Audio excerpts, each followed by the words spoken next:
नमस्कार साथियों, प्लूटो हिंदी के इस ऑनलाइन मंच पर आपका स्वागत है।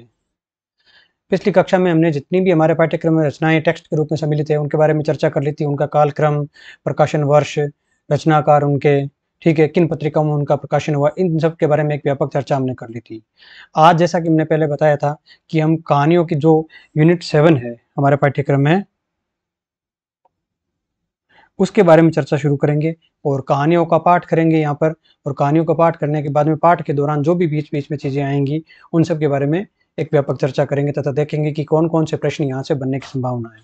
ठीक है, थोड़ा सा एक बार शुरू करें टॉपिक, उससे पहले एक छोटा सा हिंट दे देते हैं कि ये जो कहानियाँ हैं शुरू की ये तीन कहानियाँ इस वजह से महत्वपूर्ण है क्योंकि हिंदी साहित्य की पहली कहानी कौन सी है तथा आचार्य रामचंद्र शुक्ल ने इन कहानियों के बारे में क्या क्या कहा है, इसको लेकर इन कहानियों पर विस्तृत रूप से चर्चा होती है। ये कि पहली कहानी कौन सी होगी, इंदुमती होगी या एक टोकरी पर मिट्टी होगी या धुलाई वाली होगी या 11 वर्ष का सपना, ये कहानी होगी, 11 वर्ष का समय, सॉरी, ठीक है, ये कहानी होगी, कौन कौन सी कहानी होगी। ठीक है, आचार्य शुक्ल अपने साहित्य इतिहास में कहते हैं कि हिंदी में कहानी की यात्रा को उस समय जो प्रकाशित होने वाली पत्रिका थी, जो कि हिंदी साहित्य के दृष्टि से अत्यधिक महत्वपूर्ण पत्रिका थी, उसका नाम था सरस्वती, क्योंकि इस पत्रिका ने हिंदी की भाषा को एक व्यवस्थित रूप दिया था। ठीक है, और इस पत्रिका में तत्कालीन जितनी भी कहानियाँ, कविताएं जो भी छपती रची जाती थी उनका प्रकाशन इस पत्रिका में होता था। ठीक है, ये तो हो गई। तो सरस्वती में जो प्रारंभ में 6 कहानियां छपी थी, कुल 6 कहानियां, उनका उल्लेख आचार्य रामचंद्र शुक्ल ने अपने इतिहास में किया है। 6 कहानियों का कौन कौन सी कहानियां है वो? इंदुमती, 11 वर्ष का समय,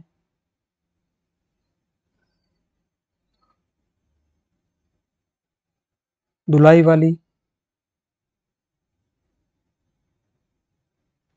गुलबहार,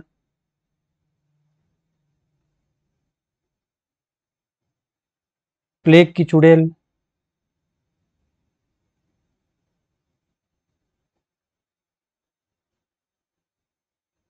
और छठी कहानी कौन सी है? पंडित पंडितानी।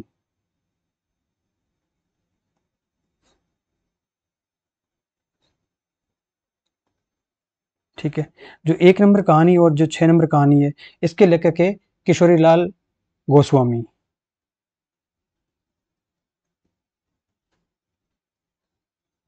ठीक है, 11 वर्ष का समय के आचार्य शुक्ल। ठीक है, दुलाई वाली कहानी के बंग महिला, जिनका नाम है राजेंद्र बाला घोष। ठीक है, गुलबहार जो कहानी है, इनके लेखक है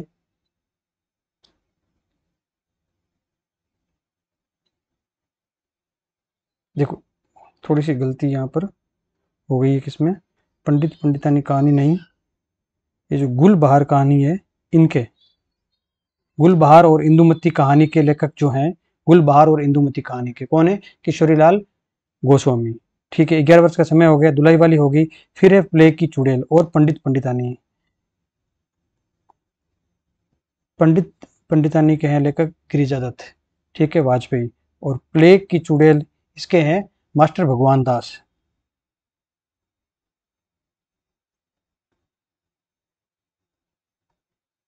वैसे तो जब हम कहानी साहित्य का इतिहास पढ़ेंगे तो इसके अंदर ये चीजें आएंगी, लेकिन मैं आपको सरसरी दृष्टि से बता रहा हूँ क्या महत्व है। ठीक है, तो यहाँ पर देखिए, एक तो कहानी आ गई इंदुमती, एक 11 वर्ष का समय, और एक है दुलाई वाली।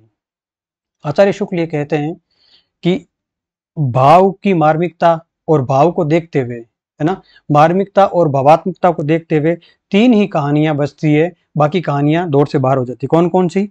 4 नंबर, 5 नंबर और 6 नंबर कहानी। ये मौलिक कहानी में नहीं गिनी जा सकती, इनमें भावात्मकता नहीं है। ठीक है, अब ये कह रहे हैं कि जो इंदुमती कहानी है वो शेक्सपियर की एक रचना है, द टेम्पेस्ट। उसका एक छाया को लेकर एक बंगाली भाषा में कहानी लिखी गई थी, और बंगाली भाषा की कहानी का छाया या प्रकाश इसके ऊपर पड़ता है या फिर उसकी शेडो मान सकते हैं। तो इस वजह से इस कहानी को अगर बंगाली अनुवाद नहीं माने, बंगाली छाया की नहीं माने, तब तो इंदुमती पहली कहानी है किसके अनुसार? आचार्य रामचंद्र शुक्ल के अनुसार है। और अगर बंगाली छाया की कहानी माने तब ये हिंदी की मौलिक कहानी नहीं हो सकती। ऐसी स्थिति में 11 वर्ष का समय ही मौलिक कहानी हो सकती है। और दुलाई वाली कहानी है जो बंग महिला की, इन 3 कहानियों को स्थान दिया था आचार्य शुक्ल ने अपने हिंदी साहित्य के इतिहास में कि हिंदी की प्रारंभिक कहानी, पहली कहानी कौन सी है। ठीक है, डॉक्टर बच्चन सिंह ने भी इंदुमती को पहली कहानी माना है, लेकिन आज के जो जितने भी विद्वान हैं, डॉक्टर नगेंद्र सहित या जितने भी अन्य विद्वान हैं, उन सबका ये मानना है कि जो कहानी हिंदी की सबसे पहली कहानी मानी जानी चाहिए उसका नाम है, क्योंकि इंदुमती पर तो द टेम्पेस्ट की छाया है। ठीक है, तो ऐसी वजह से एक टोकरी भर मिट्टी, इसे हिंदी की पहली कहानी मानने पर अब आज के समय में विद्वान एक मत है। ठीक है, अगर आपके प्रश्न आ भी जाए कि हिंदी की पहली कहानी कौन सी है, तो इंदुमती और एक टोकरी पर मिट्टी। ठीक है, तो ये दोनों ऑप्शन आते हैं, दोनों में से अगर कोई एक ऑप्शन आता है तब तो वो करना है।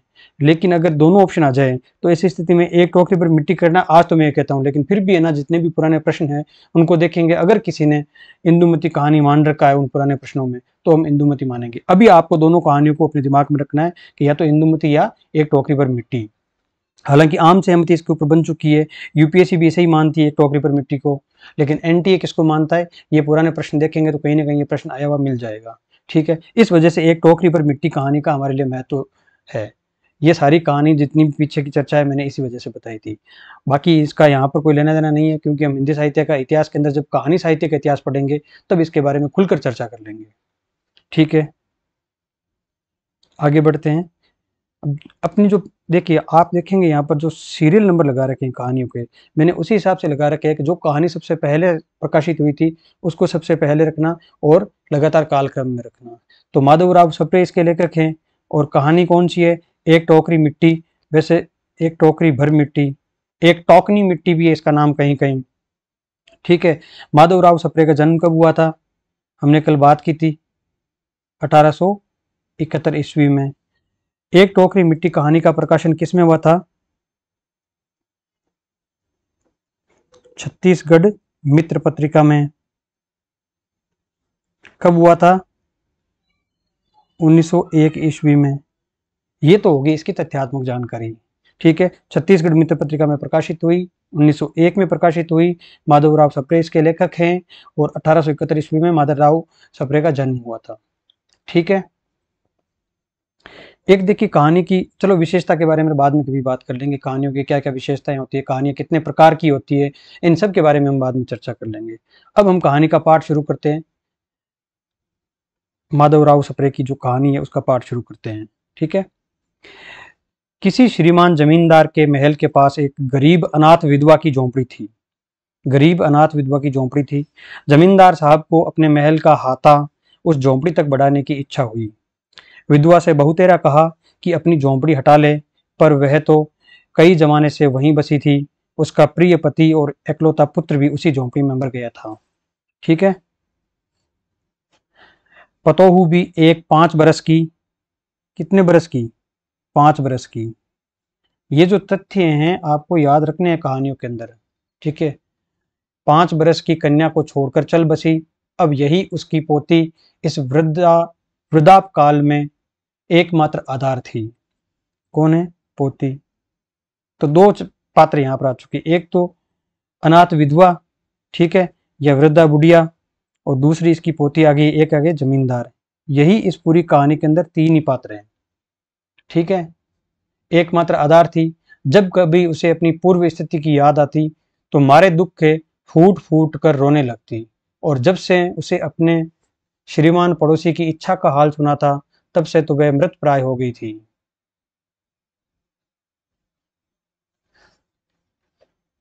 उस झोंपड़ी में उसका ऐसा कुछ मन लग गया था कि बिना मरे वहां से वह निकलना नहीं चाहती थी।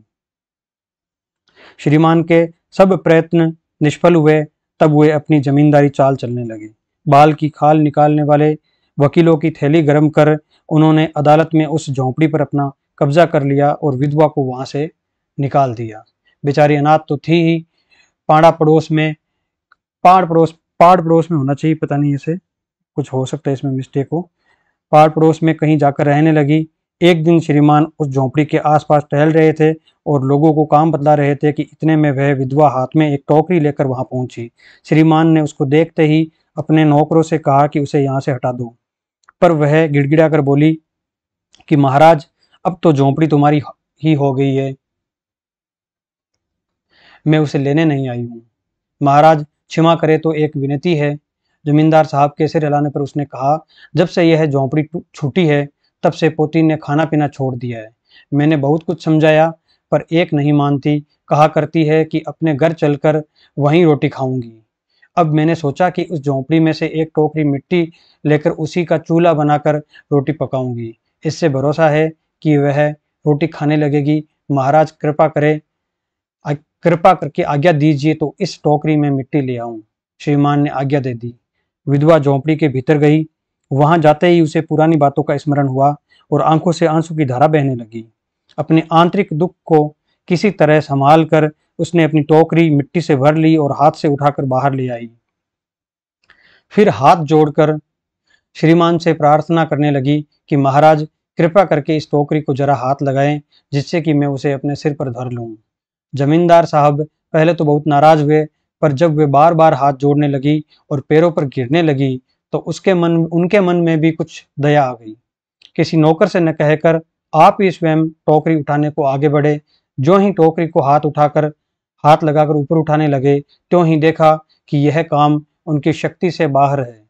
फिर तो उन्होंने अपनी सब ताकत लगाकर टोकरी को उठाना चाहा, पर जिस स्थान में टोकरी रखी थी वहां से वह एक हाथ भर भी ऊंची न हुई। तब लज्जित होकर कहने लगी कि नहीं, यह टोकरी हम तब लज्जित होकर कहने लगे कि नहीं, यह टोकरी हमसे न उठाई जाएगी।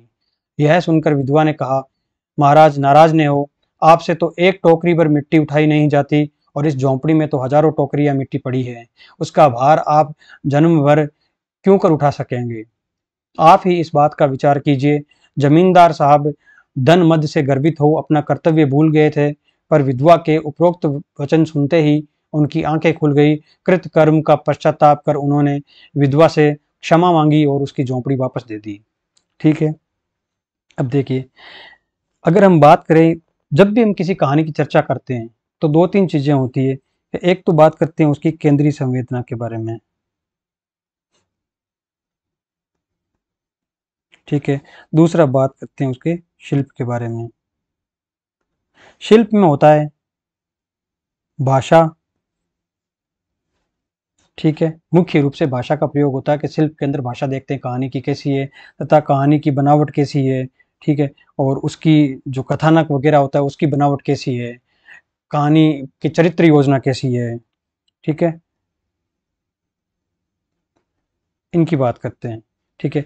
केंद्रीय संवेदना कर देखिए, कहानी के अंदर क्या होता है, हमेशा ही एक ही संवेदना, एक भाव होता है। कहानी की जो दो विशेषताएं होती है प्रमुख, उसमें एक तो ये होती है कि जो एक भाव केंद्रीय होता है, ठीक है। और दूसरा उसमें जो सामान्य जो इसके गुण माने जाते हैं किसी भी कहानी के, वह एक भाव केंद्रीय कहानी के अंदर होना चाहिए। अगर एक से अधिक भाव है तो वो विस्तृत हो जाती है, उपन्यास बन जाते हैं, उपन्यास के अंदर अनेक भाव होते हैं। जिस प्रकार से एक मुक्तक के अंदर एक केंद्रीय भाव होता है, ठीक है, लेकिन एक प्रबंध रचना के अंदर अनेक प्रकार के रस, अनेक प्रकार के स्थायी भाव निकल कर आते हैं। उसी प्रकार से कहानी के अंदर और उपन्यास के अंदर यही फर्क होता है, गद्य और पद्य का, ठीक है। दूसरा होता है कथनात्मकता। ये चीज़ें क्या होती है इसके बारे में हम बाद में चर्चा करेंगे, जब हम कहानी का पूरा सिनेरियो देखेंगे तब। पहले ये कहानी में पढ़ के इसलिए बता रहा हूँ आपको, इसमें बीच में जो भी चीज़ें आ रही है वो इसलिए उसके ऊपर चर्चा हो रही है क्योंकि यहाँ से प्रश्न आजकल बहुत ज़्यादा पूछे जाते हैं। कहानी के तत्व क्या है ये प्रश्न नहीं पूछा जाता, जितना ये पूछा जाता है कि इन 20-21 कहानियों में से कि कौन सा पात्र क्या है, किसने क्या कहा है, क्या हुई थी उसके अंदर, घटना क्या है, ठीक है। तो केंद्रीय संवेदना और शिल्प के बारे में बात करते हैं। तो इस कहानी की केंद्रीय संवेदना क्या है, एक टोकरी भर मिट्टी की। एक तो ये है जमींदार की क्या है,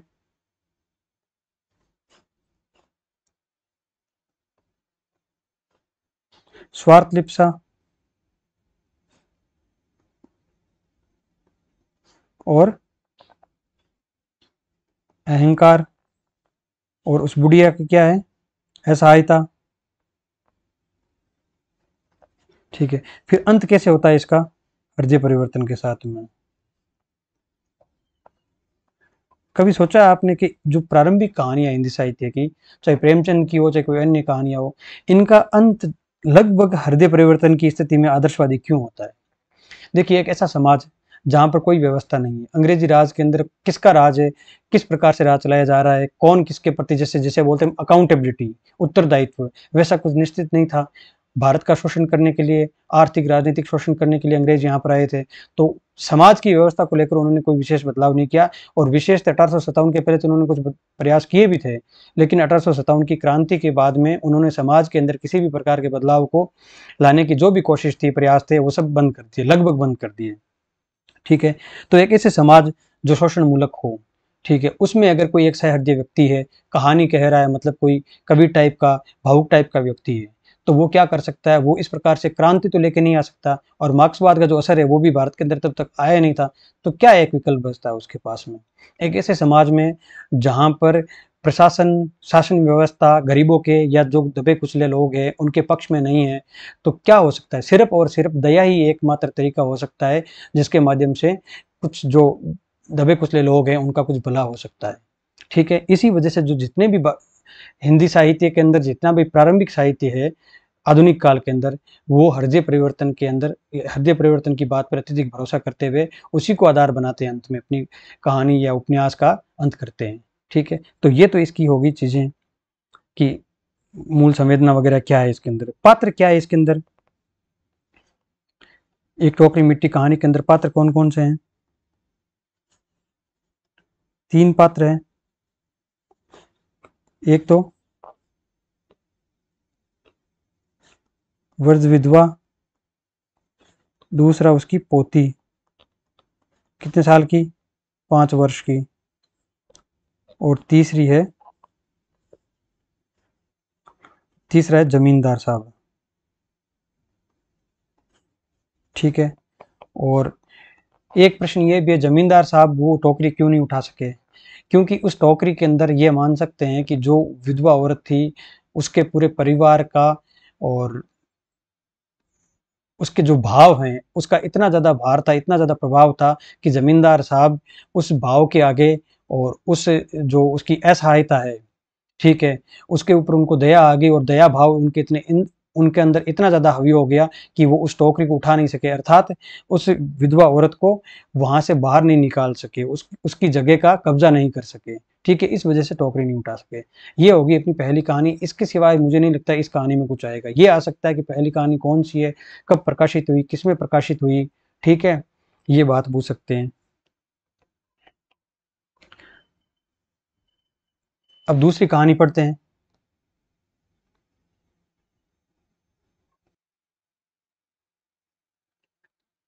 अगली कहानी है अपनी चंद्रदेव से मेरी बातें।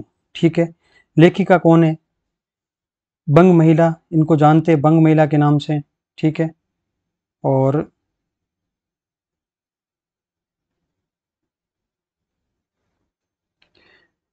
बंग महिला या राजेंद्र बाला घोष इनका नाम है। ठीक, पहला तथ्य तो ये हो गया। दूसरा तथ्य क्या हो गया इनके संबंध में? जन्म कब हुआ इनका? 1882 ईस्वी में। अब याद करने की कोशिश कर लेना आप साथ साथ में, ठीक है। 1882 ईस्वी में इनका जन्म हुआ, और हिंदी की प्रथम महिला लेखिका, महिला लेखक मान लीजिए, लेखिका तो क्या होगा फिर, महिला कह ही दिया था। प्रथम महिला लेखक, ये प्रथम कहानीकार। ठीक है, ये 2-3 तथ्य इनके बारे में। अब ये कहानी कब प्रकाशित हुई थी? 1904 ईस्वी में। किस में प्रकाशित हुई थी? सरस्वती पत्रिका में। किस रूप में प्रकाशित हुई थी? निबंध के रूप में। ठीक है, फिर अगली चीजें क्या है इसकी कहानी की? कहानी की संवेदना के बारे में बात करते हैं।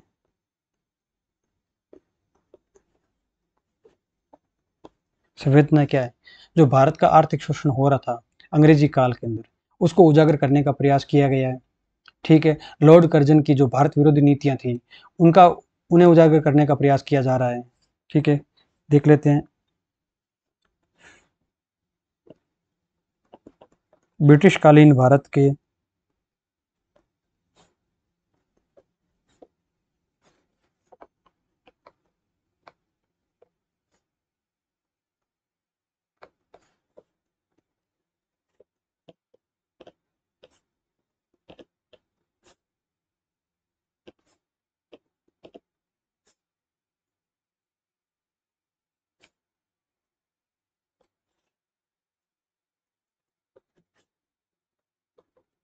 ठीक है। दूसरा क्या है? ब्रिटिश कालीन भारत के आर्थिक शोषण एवं राजनीतिक सामाजिक भेदभाव को उजागर करना।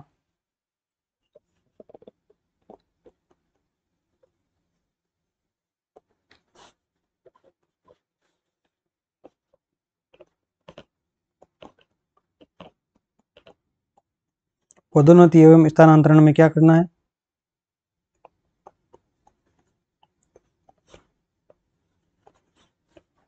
सिफारिश कैसे चलती है? तीसरा हो गया रंग भेद। चौथा भारत में बेरोजगारी। पांचवा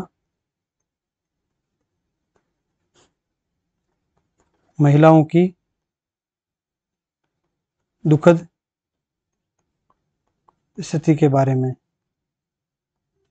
ये सारी क्या होगी? इस कहानी की जो केंद्रीय संवेदनाएं हैं वो मान सकते हैं कि इन बारे में चर्चा की गई है।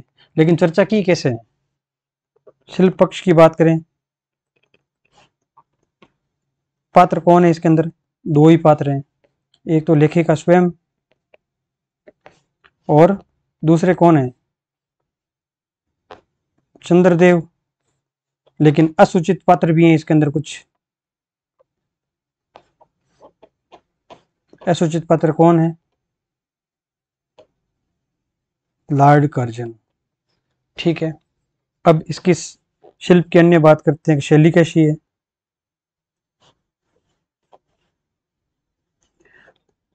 शैली क्या है? संवादात्मक।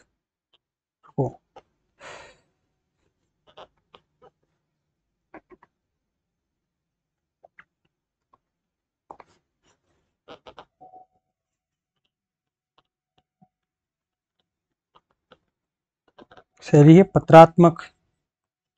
फिर कहानी किस शैली में लिखी हुई है? संवादात्मक। ये दोनों चीजें याद रखनी है आपको। ये हिंदी की पहली पत्रात्मक या संवादात्मक कहानी भी है। लेखिका है जो एक पक्षीय संवाद करती है, किसके साथ में? चंद्रदेव के साथ में। एक पक्षीय संवाद किसके साथ में? चंद्रदेव के साथ में। ठीक है, तो ये चीजें याद रख लेंगे आप।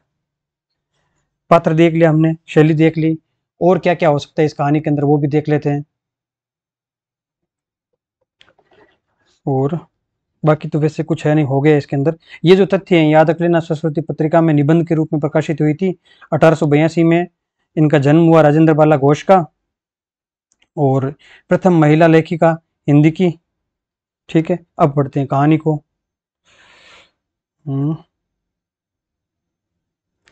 देखो, जब कहानी पढ़ते हैं ना तो उसके अंदर कई बार ऐसे प्रश्न भी पूछे जाते हैं कि इस कहानी में शहर कौन सा आया हुआ है।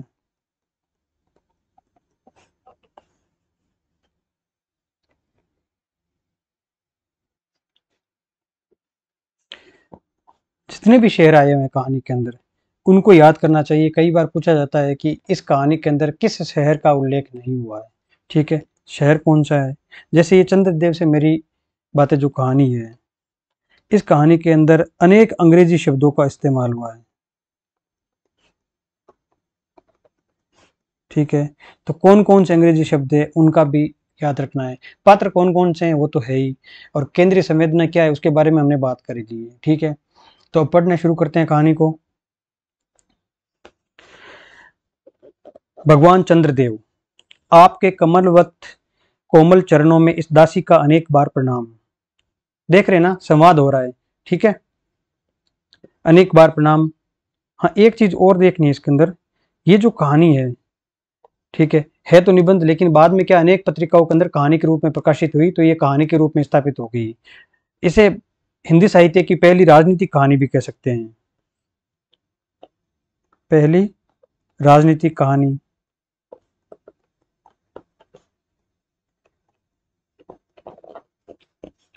ठीक है, ये भी याद रखना आप। और पत्र के रूप में प्रकाशित हुई तो जो शिव शंभू के चिट्ठे हैं,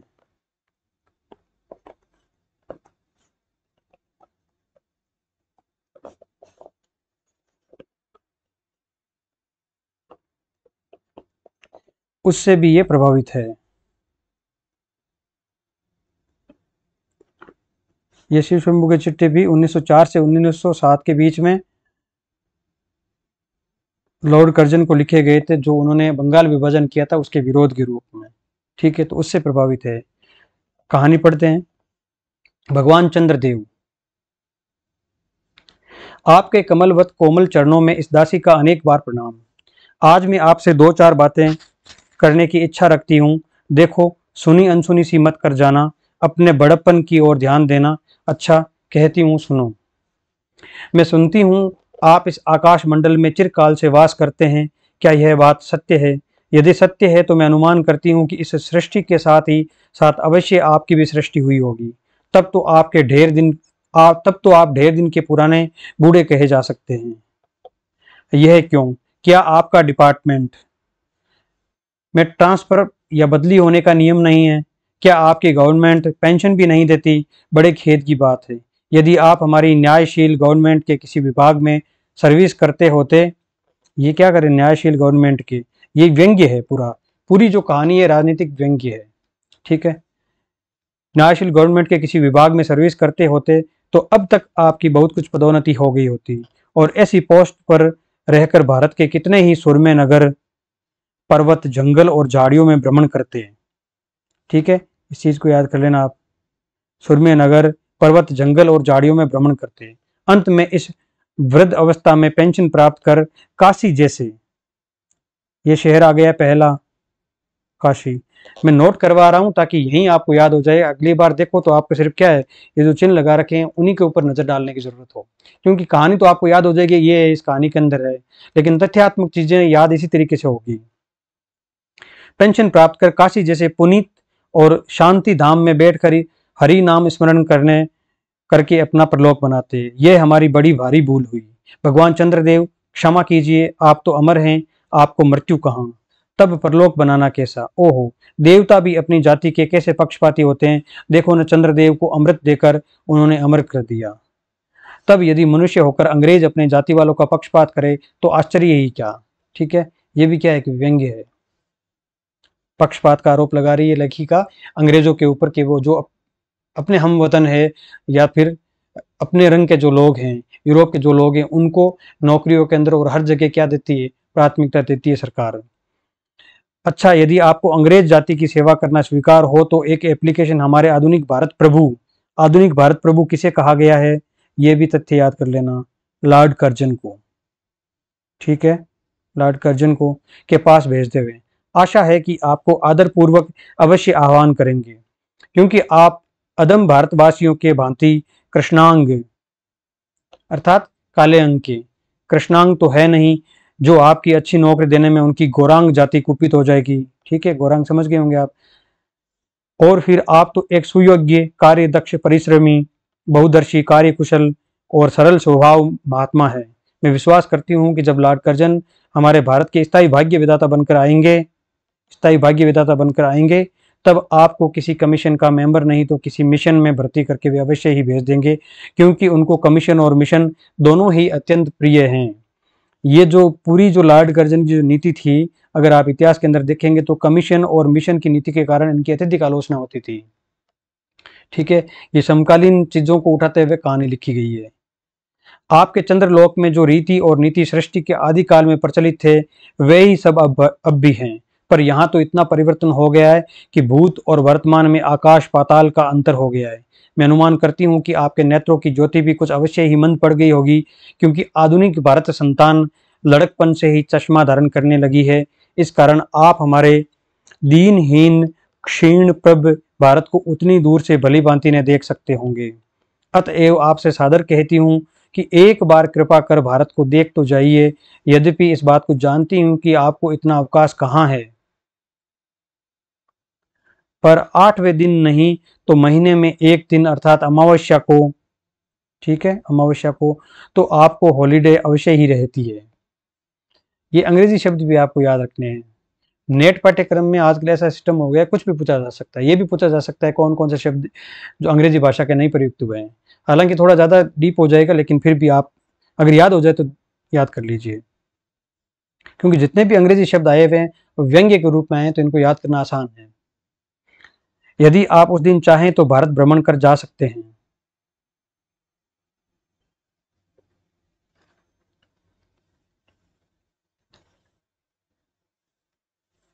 इस भ्रमण में आपको कितने ही नूतन दृश्य देखने को मिलेंगे, जिसे सहसा देखकर आपकी बुद्धि जरूर चकरा जाएगी। यदि आपसे सारे हिंदुस्तान का भ्रमण शीघ्रता के कारण न हो सके तो केवल राजधानी कलकत्ता को ही देख लीजिए। राजधानी कलकत्ता, दिल्ली नहीं थी राजधानी, कलकत्ता देख लेना तो अवश्य ही उचित है। वहां के कल कारखानों को देखकर आपको ये अवश्य ही कहना पड़ेगा कि यहाँ के कारीगर तो विश्वकर्मा के भी लड़कदादा निकले। यही क्यों आपकी प्रिय सहयोगिनी दामिनो, दामिनो कौन? बिजली, बिजली आकाश में रहती है, ठीक है, तो इसलिए चंद्रमा की सहयोगी हो गई है। दामिनो जो मेघों पर आरोहण करके आनंद से अटखेलियां किया करती थी, वह बेचारी भी यहाँ मनुष्य के हाथों का खिलौना हो रही है। किस प्रकार से? क्योंकि बिजली बनानी शुरू कर दी थी। इस वजह से पहले यह माना जाता था बिजली केवल आकाश में रहती है, लेकिन मनुष्य उसको धरती पर भी लेके आ गया। भगवान निशानाथ, जिस समय आप अपनी निर्मल चंद्रिका को बटोर कर मेघमाला अथवा पर्वतों की ओर से सिंधु के गोद में जा सकते हैं, उस समय यही निरदवासिनी, कौन? बिजली, विश्व मोहिनी सौदामिनी अपनी उज्जवल मूर्ति से आलोक प्रदान कर रात को दिन बना देती है। आपके देवलोक में जितने देवता हैं उनके वाहन भी उतने हैं, किसी का गज, किसी का हंस, किसी का बेल, किसी का चूहा इत्यादि। पर यहाँ तो सारा बोझ आपकी चपला और अग्निदेव के माथे मढ़ा गया है। क्या ब्राह्मण, क्या क्षत्रिय, क्या वैश्य, क्या शूद्र, क्या चांडाल, सभी के रथों का वाहन वही हो रही है। हमारे श्वेतांग महाप्रभु गण को जहां पर कुछ कठिनाई का सामना आ पड़ा, जट उन्होंने इलेक्ट्रिसिटी, बिजली को लापटका। बस कठिन से कठिन कार्य सहज में संपादन कर लेते हैं, और हमारे यहाँ के उच्च शिक्षा प्राप्त युवक काठ के पुतलों की भांति मुंह ताकते रह जाते हैं।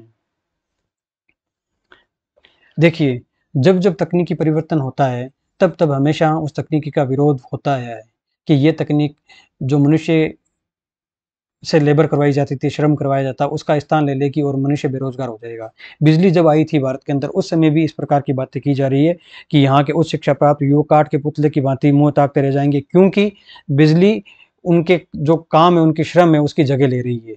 काम इजीली संपादित हो रहे हैं और 10 आदमियों का काम बिजली कर रही है। जैसे अब रोबोट की बात कर रहे हैं ना, उस प्रकार से, ठीक है।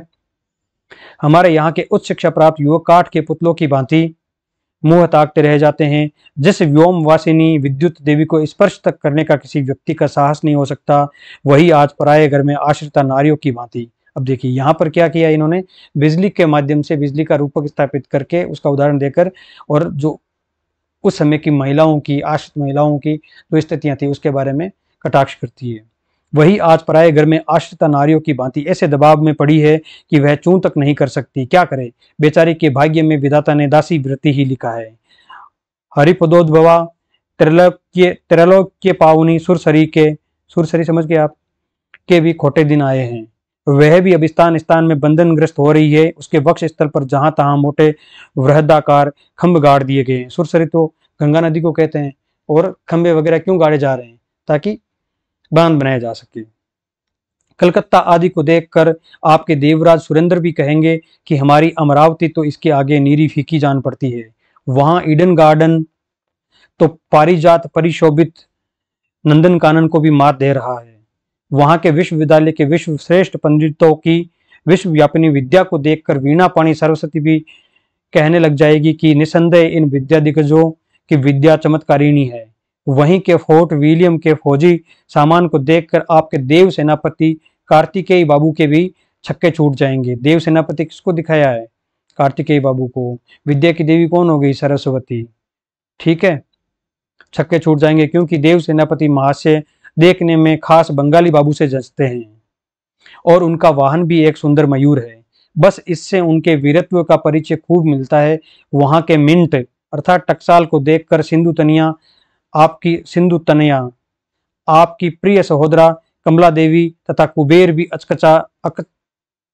अचकचा जाएंगे। ये गलत लिखा है यहाँ पर, ठीक है। भगवान चंद्रदेव, इन्हीं सब विस्मयोत्पादक अपूर्व दृश्यों का अवलोकन करने हेतु आपको सादर निमंत्रित तथा सविनय आहूत करती हूँ। संभव है कि यहाँ आने से आपको अनेक लाभ भी हों। आप जो अनादिकाल से निज उज्ज्वल वपु में कलंक की कालीमा लेपन करके कलंकी शशांक, शशधर, शाशालांछन आदि उपाधि मालाओं से भूषित हो रहे हैं, सिंधु तनी होने पर भी जिस कालीमा को आप आज तक नहीं धो सके, वही आजन्म कलंक शायद यहाँ के विज्ञानविद पंडितों की चेष्टा से छूट जाए। जब बंबई में स्वर्गीय महारानी विक्टोरिया देवी की प्रतिमूर्ति से काला दाग छुड़ाने में प्रोफेसर गज्जर महाशय फलीभूत हुए, तब क्या आपके मुख की कालीमा छुड़ाने में वे फलीभूत नहीं होंगे? शायद आप यह बात भी अभी तक विदित नहीं हुई हो कि आप और आपके स्वामी सूर्य भगवान जब हमारे भूमंडल पर छाया पड़ती है तभी आप लोगों पर ग्रहण लगता है। पर आपका तो अब तक वही पुराना विश्वास बना हुआ है कि जब कुटिल ग्रह राहु आपको निगल जाता है तभी ग्रहण होता है। पर ऐसा थोथा विश्वास करना आप लोगों की भारी भूल है। अतः है देव, मैं विनय करती हूँ कि आप अपने हृदय से इस भ्रम को जड़ स्वीकार कर फेंक दे। ठीक है, विज्ञान की बातें की जा रही है। अब भारत मैंने तो आपके और आपके स्वाभाविक भुवन भास्कर सूर्य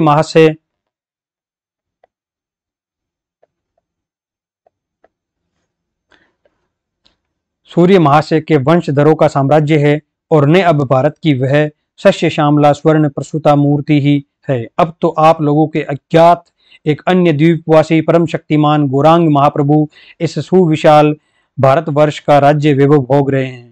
अब तक मैंने जिन बातों का वर्णन आपसे स्थूल रूप से किया, वह सब इन्हीं विद्या विशारद गौरांग प्रभुओं के कृपा कटाक्ष का परिणाम है।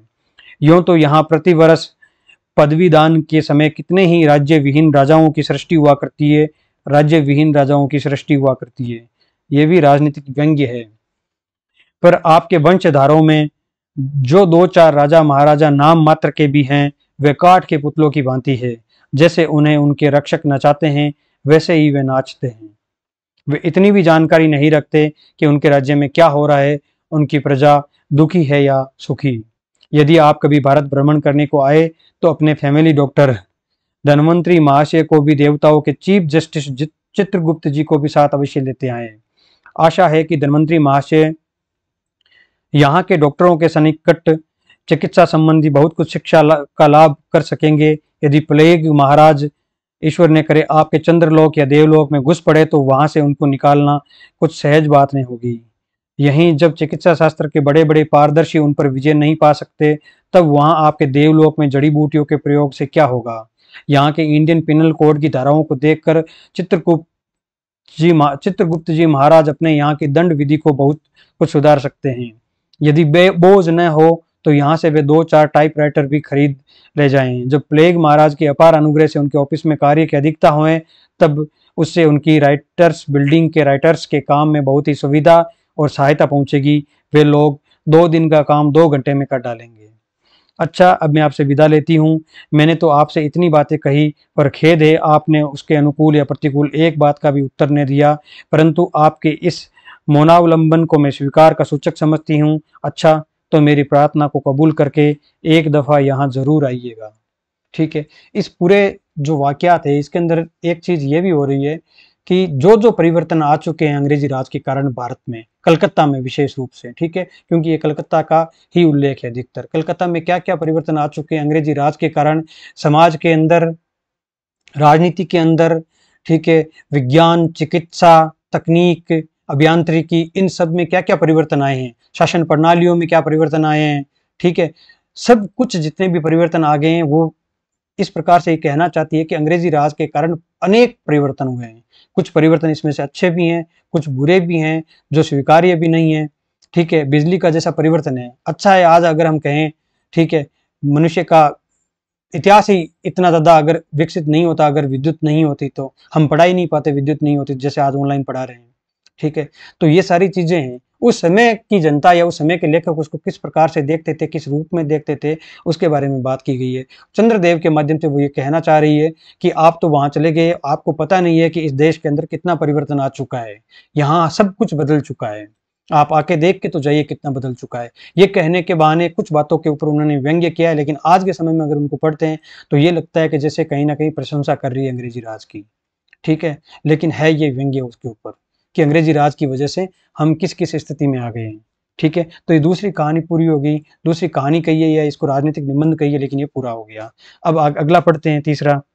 इनके बारे में जो भी उपयोगी तथ्य हैं वो तो आप याद कर ही लेंगे, कब प्रकाशित हुई थी कहानी, किस में प्रकाशित हुई थी, क्या क्या लिखा है उसके अंदर। ठीक है, वो सारी चीजें तो आप देख ही लेंगे। अगली कहानी है दुलाई वाली। ठीक है, दुलाई वाली मतलब दुलाई क्या है, एक वस्त्र है जो ऊपर आदमी ऊपर अपने, जो महिलाएं अधिकतर पहनती थी पहले पुराने समय में, आजकल तो कोई नहीं पहनता। बनारस के आसपास के, इलाहाबाद के आसपास के क्षेत्रों में इसे पहना जाता था, या उत्तर भारत में पहना जाता था, जो पूरा वस्त्र को ढक लेता था, इस प्रकार का कपड़ा होता था। ठीक है, वस्त्र को नहीं, शरीर को ढक लेता था। ठीक है, तो ये कहानी भी बंग महिला अर्थात राजेंद्र बाला घोष की है। अच्छा, यहाँ पर गलत दे दिया है, सरस्वती पत्रिका में प्रकाशित हुई कब, 1904 में नहीं, 1907 में प्रकाशित हुई थी।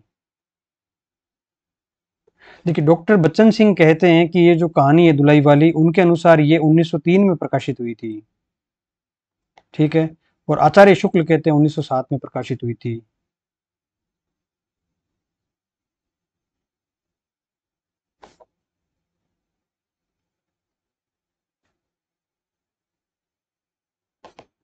ये दोनों चीजें याद रखना आप।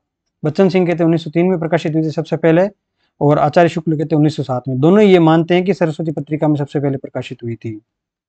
ठीक है, हमने बात कर ही ली थी कि आचार्य शुक्ल ने जो 6 कहानियां गिनाई हैं जिन्हें मौलिक माना है उन्होंने, ठीक है, फिर 3 को काट दिया उन्होंने, जो 3 शेष बची उनमें से एक कौन सी है, दुलाई वाली कहानी।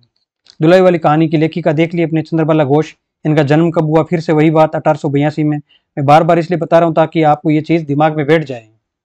ठीक है, और ये कहानी है किस बारे में, देखिए बिल्कुल हास्य कहानी के रूप में है ये।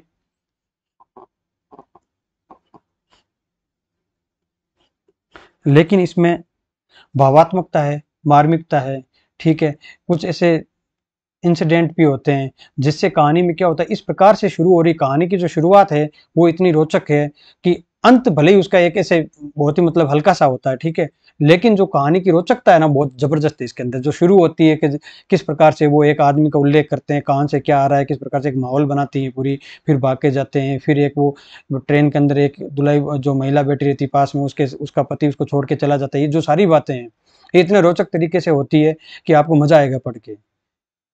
तो क्योंकि भावात्मकता है, मार्मिकता है, एक केंद्रीय भाव भी है, हास्य भी है, इस आधार पर ये कहानी क्या है, महत्वपूर्ण बन जाती है और हिंदी साहित्य की मौलिक कहानियों में भी स्थान प्राप्त कर लेती है।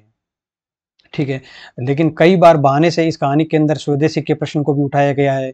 ये भी देखा गया है कि जो अनपढ़ महिला होती है और जो शिक्षित वर्ग पुरुष है, उन दोनों की सोच में कितना अंतर है, वो किस प्रकार से सोचते हैं। ठीक है, तो ये सारी बातें इस कहानी के अंदर उठाई गई है। कहानी का पाठ करते हैं, फिर उसके बारे में देखते, पहले पात्रों की चर्चा कर लेते हैं ताकि आपको रहेगा कि कौन कौन से पात्र क्या है। हालांकि अगर पात्रों के बारे में पहले नहीं बताया जाए तो ज्यादा मजा आता है, क्योंकि एक वो आपके वो एक क्या बोलते हैं, सरप्राइज एलिमेंट है ना, बना रहेगा कहानी के अंदर। तो पात्रों के बारे में इसके अंदर बाद में चर्चा करेंगे, पहले नहीं करेंगे। देखिए, ये देखिए कहानी की शुरुआत कहाँ से होती है। सबसे पहले काशी जी के शहर, इसमें भी याद रखने हैं आपको किन किन शहरों का नाम आता है, उल्लेख आता है। ठीक है, काशी जी के दशाश्वमेध घाट पर, यहां से क्या होती है शुरू कहानी, और काशी पहला शहर आ गया। पिछली जो कहानी पढ़ी थी हमने चंद्रदेव से मेरी बातें, उसके अंदर 2 मुख्य शहर आए थे, कौन कौन से, एक तो काशी आया था उसका नाम, और दूसरा आया था राजधानी कलकत्ता का। ठीक है, और उससे जो पहली कहानी थी एक टोकरी पर मिट्टी, उसमें तो कोई स्थान वगैरह का कोई उल्लेख नहीं आया हुआ है। तो इसके अंदर हमें शहरों का नाम भी याद रखना है। काशी जी के दशाश्वमेध घाट पर स्नान करके एक मनुष्य बड़ी व्यग्रता के साथ गोदोलिया की तरफ आ रहा था। गोदोलिया एक वहां पर जगह है काशी के अंदर। एक हाथ में एक मैली सी तौलिया में लपेटी हुई भीगी धोती, और दूसरे में सुरती की कई डिब्बियां और सूंगनी की एक पुड़िया भी थी। उस समय दिन के 11 बजे थे। गोदोलिया की बाई तरफ जो गली है उसके भीतर एक और गली थी गली में थोड़ी दूर पर एक टूटे से पुराने मकान में वह जा घुसा। ठीक है, बन रहा है ना सस्पेंस। मकान के पहले खंड में बहुत अंधेरा था, पर ऊपर की जगह मनुष्यों के वासोपयोगी थी। नवागत मनुष्य धड़धड़ाता हुआ ऊपर चढ़ गया। वहां एक कोठरी में उसने हाथ की चीजें रख दी और सीता सीता सीता कहकर पुकारने लगा। पहला पात्र कौन सा आ गया यहाँ पर? सीता। ठीक है, इसको ए कर देते हैं। क्या है? कहती हुई एक 10 बरस की बालिका खड़ी हुई। उम्र क्या है? 10 वर्ष। आ खड़ी हुई। तब उस पुरुष ने कहा, सीता जरा अपनी बहन को बुला ला। अच्छा कहकर सीता गई और कुछ देर में एक नबीना स्त्री आकर उपस्थित हुई। उसे देखते ही पुरुष ने कहा, लो, हम लोगों को तो आज ही जाना होगा। इस बात को सुनकर स्त्री कुछ आश्चर्ययुक्त होकर और झुंझला कर बोली, आज ही जाना होगा? यह क्यों भला? भला आज कैसे जाना हो सकेगा? ऐसा ही था तो सवेरे भैया से कह देते। तुम तो जानते हो कि मुंह से कह दिया बस छुट्टी हुई। लड़की कभी विदा की होती तो मालूम पड़ता। आज तो किसी सूरत में जाना नहीं हो सकता। तुम आज कहती हो, हमें तो अभी जाना है। बात यह है कि आज ही नवल किशोर, ये दूसरा पात्र, अब बोल तो रहा है पात्र, उल्लेख आ गया है लेकिन नाम नहीं आया अभी तक। ठीक है, पात्र के नाम की दृष्टि से बात करते हैं तो सबसे पहले सीता का नाम आता है, उसके बाद में नवल किशोर आता है। नवल किशोर कलकत्ते से आ रहे हैं। कहां से आ रहे हैं? कलकत्ते से। दूसरा ये शहर, पहला काशी, दूसरा कलकत्ता। आगरे से फिर ये तीसरा शहर। आगरे से अपनी नई बहू को भी साथ ला रहे हैं। सो उन्होंने हमें आज ही जाने के लिए इसरार किया है। ठीक है, इसरार का क्या अर्थ होता है? आग्रह करना। हम सब लोग मुगल सराय से, मुगल सराय भी याद कर लो, मुगल सराय से साथ ही इलाहाबाद चलेंगे। उनका तार मुझे घर से निकलते ही मिला। इसी से मैं झट नहाकर धोकर लौट आया। बस अब करना ही क्या है, कपड़ा वपड़ा जो कुछ बंधा बांध बूंद कर घंटे भर में खा पी कर चली चलो। हम तुम्हें विदा कराने आई हैं, तब कल के बदले आज ही चलो। हाँ, ये बात है, नवल जो चाहे करावे। क्या एक ही गाड़ी में न जाने से दोस्ती में बट्टा लग जाएगा? अब तो किसी तरह रुकोगे नहीं, जरूरी उनके साथ जाओगे। पर मेरे तो नाकों में दम आ जाएगा। क्यों, किस बात से? उनकी हंसी से और किससे? हंसी ठट्टा भी राह में अच्छी लगती है, उनकी हंसी मुझे नहीं भाती। एक रोज मैं चौक में बैठी पूड़ियां काट रही थी कि इतने में न जाने कहां से आकर नवल चिल्लाने लगे, ए बुआ, देखो तुम्हारी बहू पूड़ियां खा रही है। मैं तो मारे शर्म के मर गई। हाँ, भाभी जी ने बात उड़ा दी सही, वे बोली खाने पहनने के लिए ही तो आई है। पर मुझे उनकी हंसी बहुत बुरी लगी। बस इसी से तुम उसके साथ नहीं जाना चाहती? अच्छा चलो, मैं नवल से कह दूंगा कि ये बेचारी कभी रोटी तक नहीं खाती, पूड़ी क्यों खाने लगी। इतना कहकर बंशीधर, ये आए अभी पात्र मेन बंशीधर। अब तक तो आपको पता चल गया होगा कि जो महिला है वो उसकी पत्नी है और जो सीता है वो इन बंशीधर की साली है। इतना कहकर बंशीधर कोठरी कोठरी के बाहर चले गए और बोले, मैं तुम्हारे भैया के पास जाता हूँ, तुम रो रुलाकर तैयार हो जाना। ठीक है, इतना सुनते ही जानकी देई, यह है उस औरत का नाम। चौथा पात्र, आंखें भर आई और अषाढ़ सावन की ऐसी जड़ी लग गई। बंशीधर इलाहाबाद के रहने वाले हैं। ठीक है, इस शहर का नाम तो पहले आ ही गया। बनारस में उनका ससुराल है। स्त्री को विदा कराने आए हैं। अब यहां जाकर बात खोली है लेखिका ने। और ये जो आधुनिक जितनी भी कहानियां हैं नई कहानी के दौर की, उनके अंदर भी यह विधा देखने को मिलती है। शुरू में लगभग 1-2 पेज तक पूरा सस्पेंस बना के रखेंगे, पता भी नहीं चलेगा कि कौन पात्र है, किससे क्या बात हो रही है, कुछ नहीं पता चलेगा। फिर धीरे धीरे परतें खुलती जाएगी।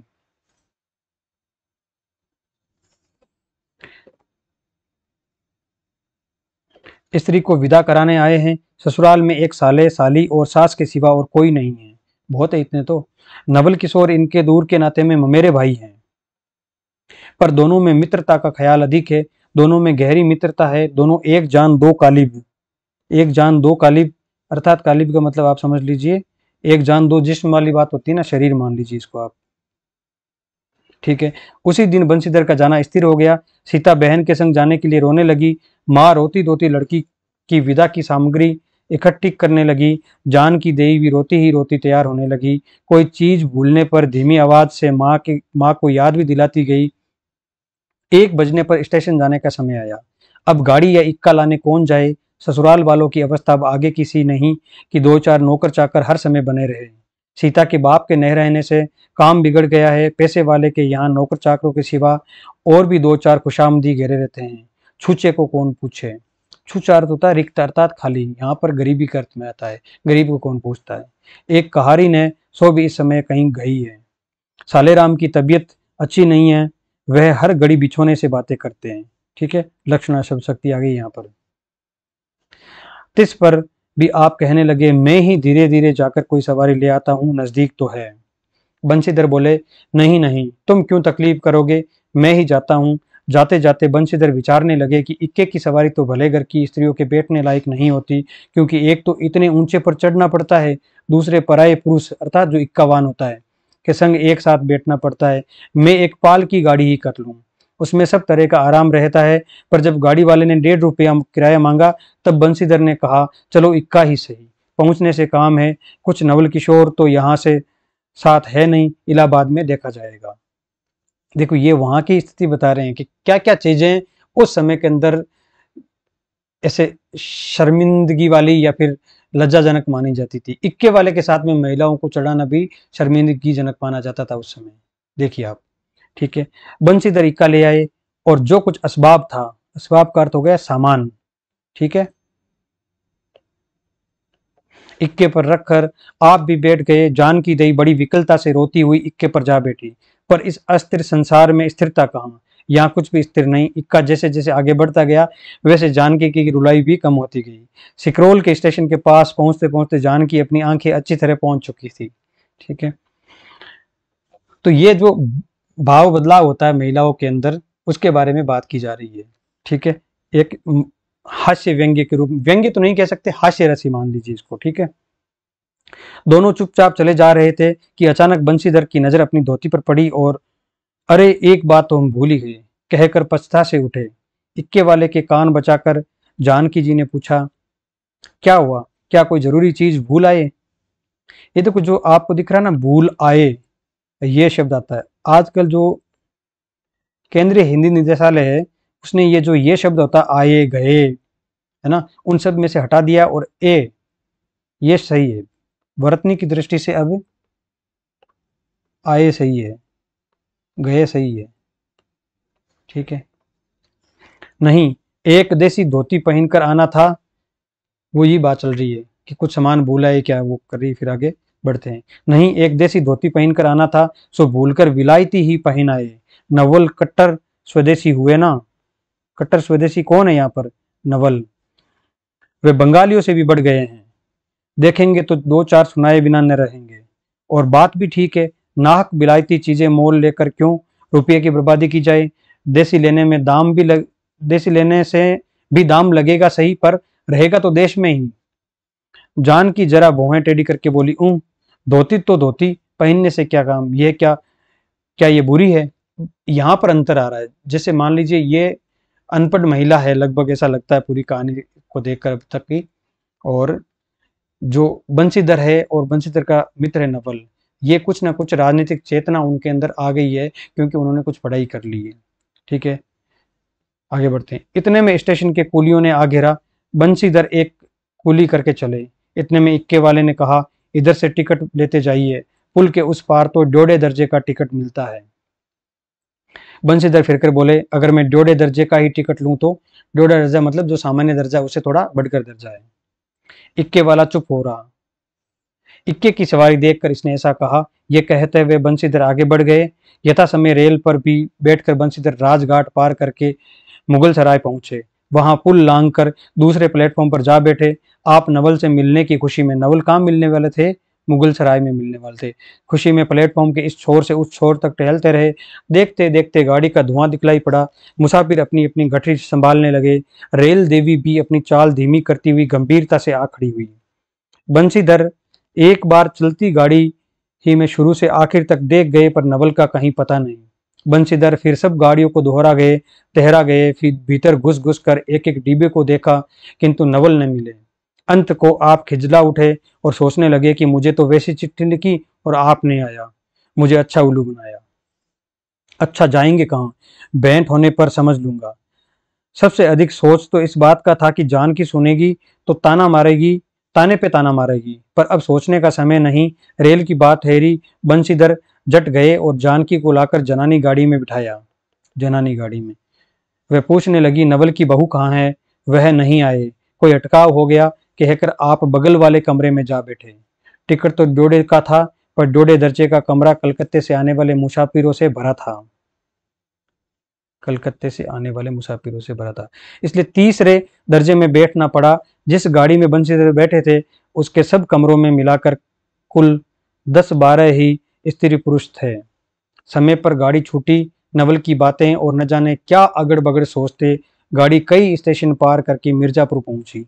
ये और शहर का नाम आ गया यहाँ पर, पांचवा शहर है क्या ये, मिर्जापुर, देख लो।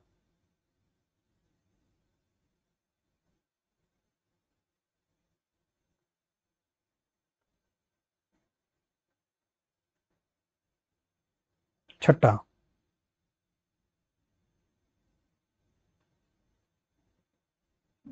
छठा शेर आ गया। कितने शेर हो गए? 6 शेर हो गए इस अभी तक इस कहानी के अंदर।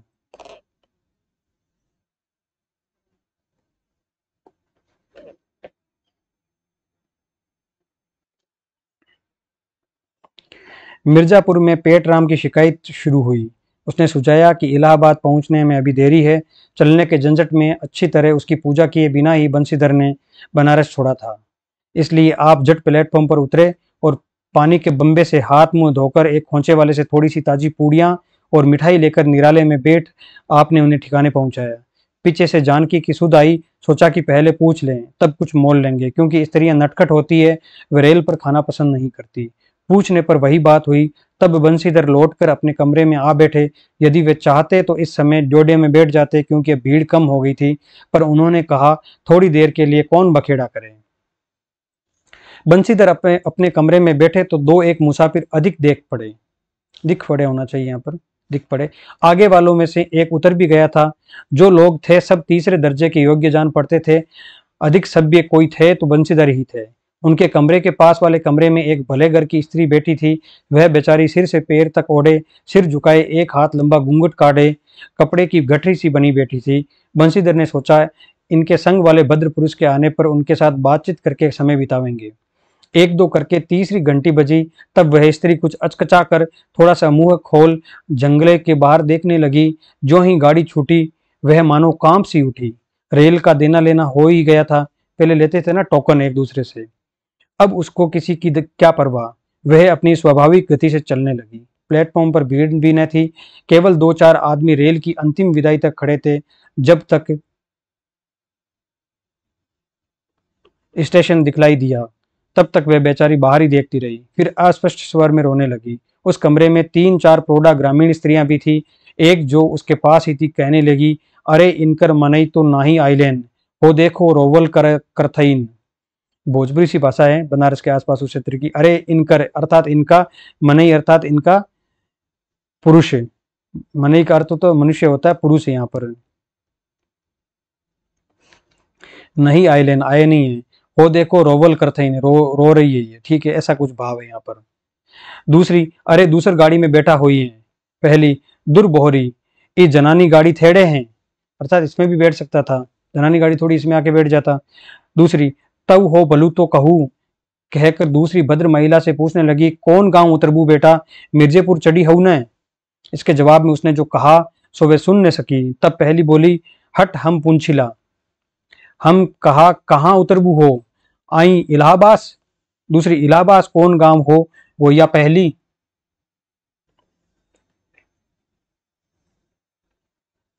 अरे नहीं जनलू, प्रयाग जी अर्थात प्रयाग जी, जहां मनई मकर नहाए जाल।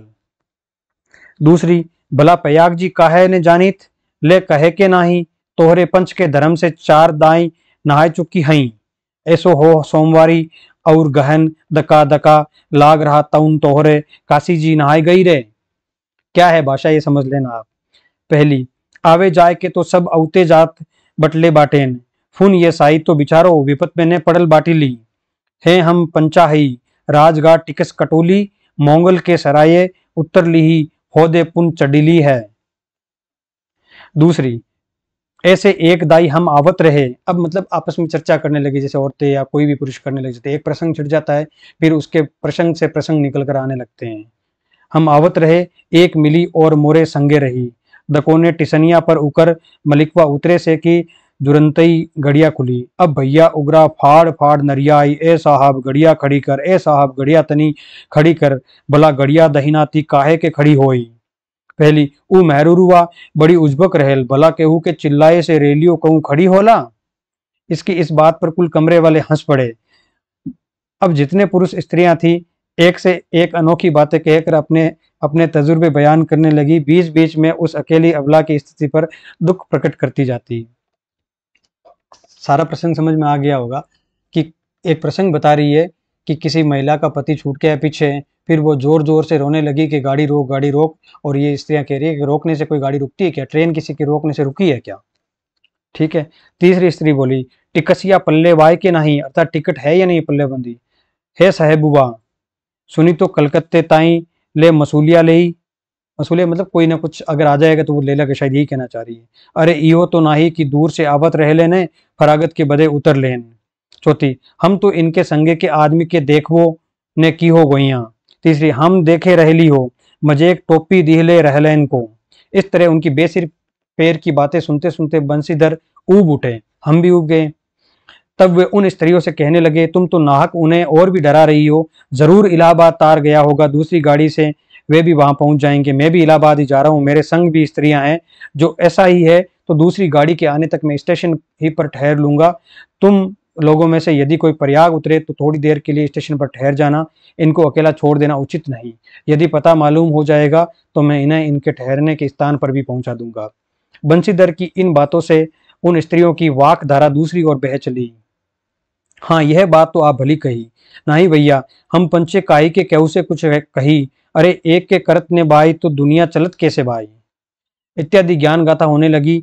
कोई कोई तो उस बेचारी को सहारा मिलते देख खुश हुए और कोई कोई नाराज भी हुए। क्यों, सो मैं बतला नहीं सकती, लेखिका कह रही मैं बतला नहीं सकती। उस गाड़ी में जितने मनुष्य थे सभी ने इस विषय में कुछ न कुछ कह डाला था। पिछले कमरे में केवल एक स्त्री जो फरासी सी छींट की दुलाई ओढ़े अकेली बैठी थी, यही दुलाई ओढ़े जो बैठी है, यही दुलाई वाली कहानी का मूल तत्व है।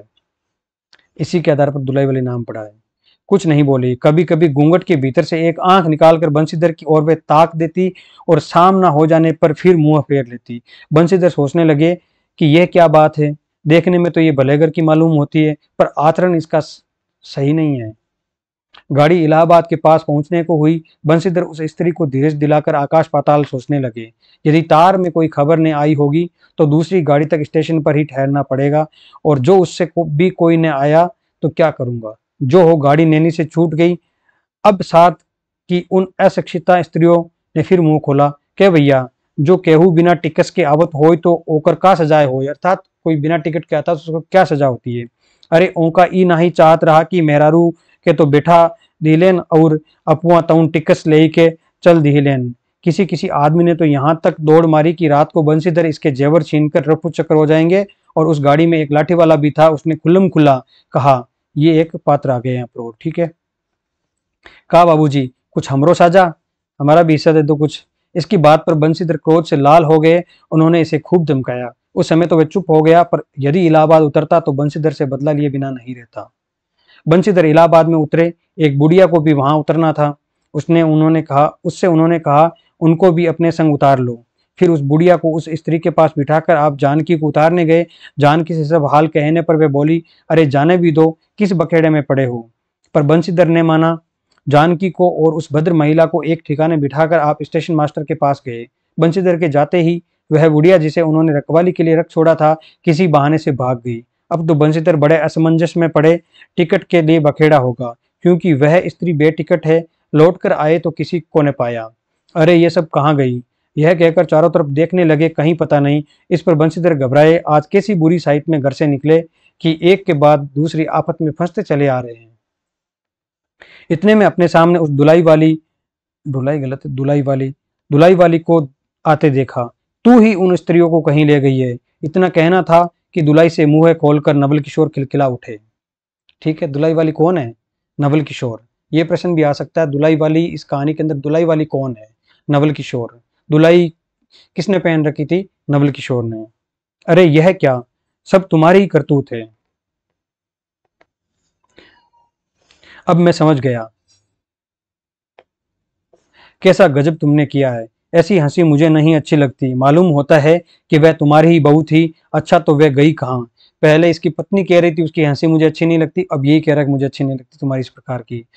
तो क्या कह रहे, तुम्हारी पत्नी कहाँ गई? उसका जवाब क्या दे रहे नवल? वे लोग तो पाल की गाड़ी में बैठी हैं, तुम भी चलो। नहीं, मैं सब हाल सुन लूंगा तब चलूंगा। हाँ, यह तो कहे तुम मिर्जापुर में कहाँ से आ निकले? मिर्जापुर में? मिर्जापुर नहीं, मैं तो कलकत्ते से, बल्कि मुगल सराय से तुम्हारे साथ चला आ रहा हूँ। कहाँ से? मुगल सराय से। तुम जब मुगल सराय में मेरे लिए चक्कर लगाते थे, तब मैं जोड़े दर्जे में ऊपर वाले बेंच पर लेटे तुम्हारा तमाशा देख रहा था। फिर मिर्जापुर में जब तुम पेट के धंधे में लगे थे, मैं तुम्हारे पास से निकल गया, पर तुमने नहीं देखा। मैं तुम्हारी गाड़ी में जा बैठा, सोचा कि तुम्हारे आने पर प्रकट होऊंगा, फिर थोड़ा और देख लें। करते करते यहाँ तक नौबत पहुंची। अच्छा अब चलो, जो हुआ उसे माफ करो। ये सुन बंशीधर प्रसन्न हो गए। दोनों मित्रों में बड़े प्रेम से बातचीत होने लगी। बंशीधर बोले, मेरे ऊपर जो कुछ बीती सो बीती। वह बेचारी जो तुम्हारे से गुणवान के संग पहली बार रेल में आ रही है, बहुत तंग हुई। उसे तो तुमने नाहक रुलाया, बहुत ही डर गई थी। नहीं जी, डर किस बात का, हम तुम दोनों गाड़ी में न थे। हाँ, पर यदि मैं स्टेशन मास्टर से इतला कर देता तो बखेड़ा खड़ा हो जाता। अरे तो क्या मैं मर थोड़ी गया? 4 हाथ की दुलाई की बिसाती कितनी है, खोल के सामने आ जाता। इसी तरह बातचीत करते करते दोनों गाड़ी के पास आए। देखा तो दोनों मित्र बंधुओं में खूब हंसी हो रही थी। जानकी कह रही थी, अरे तुम क्या जानो, इन लोगों की हंसी ऐसी ही होती है। हंसी में किसी के प्राण भी निकल जाए तो भी इन्हें दया नहीं आवे। खैर, दोनों मित्र अपनी अपनी घरवाली को लेकर राजी खुशी घर पहुंचे, और मुझे भी उनकी यह राम कहानी लिखने से छुट्टी मिली। ठीक है, पूरी कहानी में हास्य है। ठीक है, मूल जो इसकी केंद्रीय संवेदना है वो क्या है? हास्य।